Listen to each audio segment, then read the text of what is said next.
नमस्कार मित्रों, मैं आप सभी का इस पाठ्यक्रम में स्वागत करती हूँ।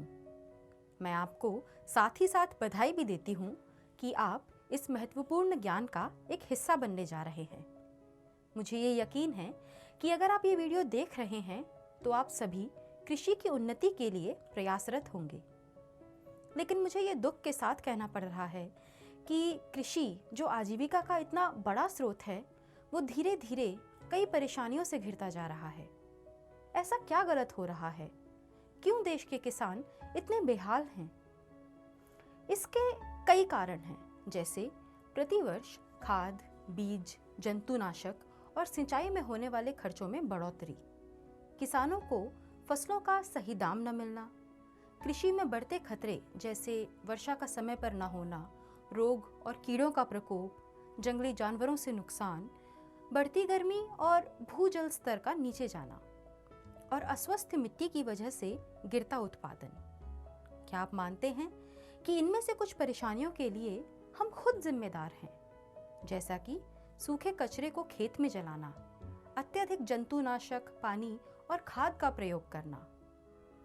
इसका उत्तर आप खुद सोच सकते हैं। हालांकि कुछ परेशानियों का हल हमारे हाथ में नहीं है, लेकिन गांधी जी ने कहा था कि अगर कुछ बदलना है तो खुद से शुरुआत करनी होगी। तो क्या आप सभी तैयार हैं इन बिगड़ते हालातों को सुधारने के लिए, बदलाव का हिस्सा बनने के लिए? अगर हाँ, तो इसके लिए हमें ही कुछ कड़े लेकिन नायाब तरीके अपनाने होंगे। तो चलिए, मैं आपको कृषि के इस नए दृष्टिकोण की तरफ ले चलती हूँ, जिसका नाम है संरक्षित खेती। जी हाँ मित्रों, संरक्षित खेती। तो ये नायाब तरीका है क्या? क्या आप जानना चाहेंगे? चलिए, इसको समझने के लिए मैं आपको एक कहानी सुनाती हूँ। जापान में मनसोबू नामक एक वैज्ञानिक रहता था, जिसने नौकरी से तंग आकर खेती शुरू करने का निश्चय लिया। वो सारा दिन अपने गांव में बैठकर प्रकृति को निहारता और उसे समझने का प्रयास करता था। एक दिन उसने देखा कि हर वर्षा में उसके खेत की बहुत सारी मिट्टी बह जाती थी। उपजाऊ मिट्टी को बहता देख वो बहुत दुखी हो उठता था। उसके दुख का हल उसे प्रकृति ने खुद दिया। एक दिन भारी बारिश में वो पास के जंगल से गुजर रहा था, जहां उसने देखा किस तरह मिट्टी पेड़ की जड़ों को पकड़े हुए है और मिट्टी का बहाव नाम मात्र है। इसको गहराई से समझ के उसने प्रकृति के 3 सिद्धांतों को पहचाना। और यही नहीं, मनसोबू ने इन 3 सिद्धांतों का खेती में पालन करने का निश्चय किया। शुरुआत में सबने मनसोबू को पागल, बेवकूफ ये कहकर धिक्कारा, लेकिन ज्यों-ज्यों उसका उत्पादन बढ़ता गया, सबने उसे सराहना शुरू कर दिया। ये 3 सिद्धांत बड़े ही अनोखे हैं और इन्हीं तीनों सिद्धांतों से मिलकर बनती है संरक्षित खेती। तो क्या है ये चमत्कारी सिद्धांत? ऐसा क्या कमाल है इन सिद्धांतों में जो किसानों की उत्पादन की समस्या को हल कर देते हैं? आइए इन्हें सरल तरीके से जानते हैं। पहला सिद्धांत कहता है कि जमीन पर किसी भी प्रकार की जुताई या छेड़छाड़ न हो। ये सुन के आप सभी भी मुझे बेवकूफ़ ही कहेंगे, लेकिन जैसे जैसे हम आगे बढ़ेंगे आपको मेरी बातों पे विश्वास होने लगेगा। दूसरा सिद्धांत कहता है कि आप अपने खेत की ऊपरी सतह को पूरी तरह से ढक के रखें। इसके लिए सूखा कचरा या हरे पत्ते वाले पौधों का प्रयोग भी कर सकते हैं, या फिर दलहनी फसलों को भी उगाया जा सकता है जो सतह को ढक के रखें। हर वर्ष पिछले वर्ष की फसल का कचरा या भूसा जलाए बिना खेत पर पड़े रहने देना होता है, जिससे कि मिट्टी ढकी रहे। तीसरा सिद्धांत कहता है कि आप अपने खेत में फसलों की विविधता लाएं।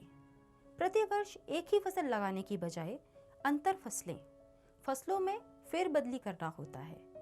घास वाली जैसे मक्का, धान, गेहूं फसलों के बाद दलहनों का उगाना इत्यादि करना होता है।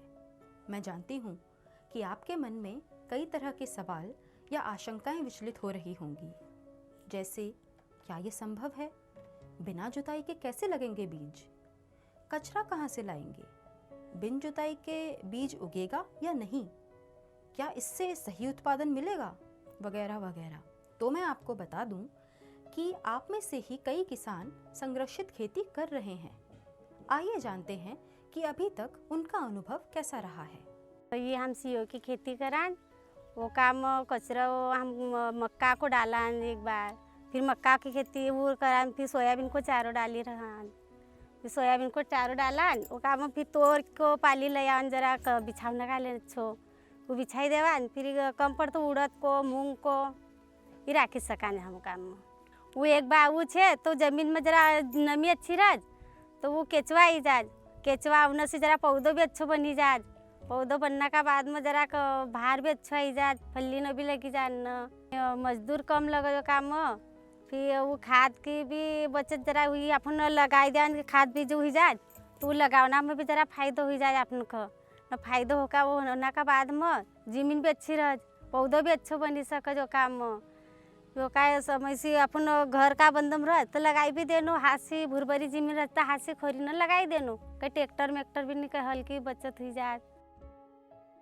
सभी भाई बहनों को बोलता हूँ कि सीओ प्लाट करना चाहिए, अच्छा रहेगा वो बढ़िया, कि मिट्टी उसकी अच्छी रहेगी और जो कचरा वचरा बिछाने से मतलब मिट्टी अच्छी रहेगी, हल्की मिट्टी रहेगी, भारी नहीं रहेगी, और खाद भी उसका लगेगा फसल को, और फसल भी अच्छी रहेगी, बढ़िया बढ़िया फसल भी रहेगी उससे, और केचुए भी उसके अंदर खाद बनाते हैं, फसल भी उसकी टेस्टिंग अलग आएगी और इसकी टेस्टिंग हल्की आएगी, वो खाने में अच्छा लगेगा, ये खाने में थोड़ा फीका लगेगा।